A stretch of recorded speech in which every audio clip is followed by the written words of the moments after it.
The average sale price in Portland metro real estate is still inching up, which is to be expected at this time of year. However, sale prices are looking pretty much flat compared to last year at this time. It's time to take a look at the very latest stats and trends in our local real estate market.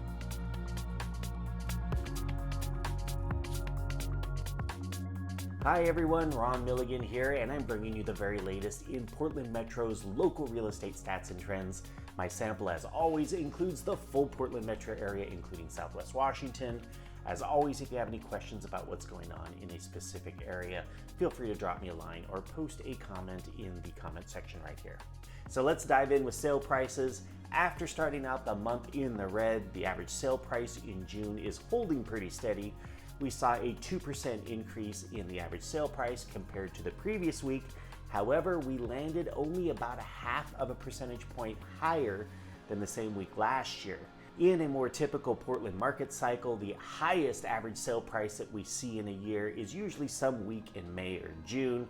After that, prices should slowly recede throughout the balance of the year. So it is comforting to see prices kind of peaking right now in this graph.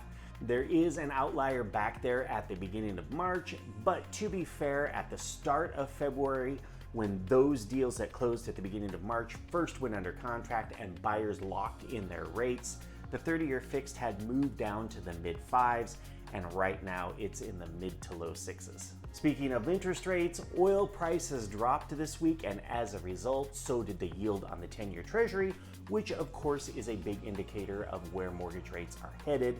We saw a slight improvement in the mortgage rate for the 30-year fixed, which moved from 6.375% to about 6.25% last week to this week. I saw that rate advertised Thursday morning with 3/8 of a discount point and an APR of 6.342%. If there are any big updates in mortgage rates by Friday morning, I will post an update in the comment section right here. And as usual, I will toss a couple of Friday morning mortgage rate sheets at the end of this video. Now on to buyer demand. Demand was down this week compared to the previous week. That's not a huge surprise given that last week was a holiday week. We tend to see less market activity during holidays. However, the number of contracts agreed to by buyers and sellers came in lower than the same week last year. The number was only off by about 24 deals, but that is now the second time that that's happened over the last 22 weeks. It's not a big deal yet, but it is something to keep an eye on. Next up is supply, or the inventory of homes available for buyers to choose from. That number did move up, which is to be expected at this time of year. However, our supply of homes on the open market continues to move up at a constrained rate compared to last year at this time. Right now, buyers have about 2.8% fewer homes to choose from than they did last year at this time, and that gap continues to be increasing, slowly, but increasing overall.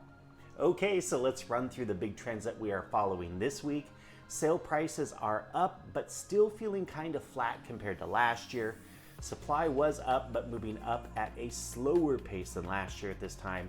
Buyer demand was down, and mortgage rates moved down just a tick. And here we are at the very end of the report. Thank you for joining me this week. I would love it if you gave this video a like or followed this channel if you haven't already. Otherwise, have a great weekend, and I will see you right here next week.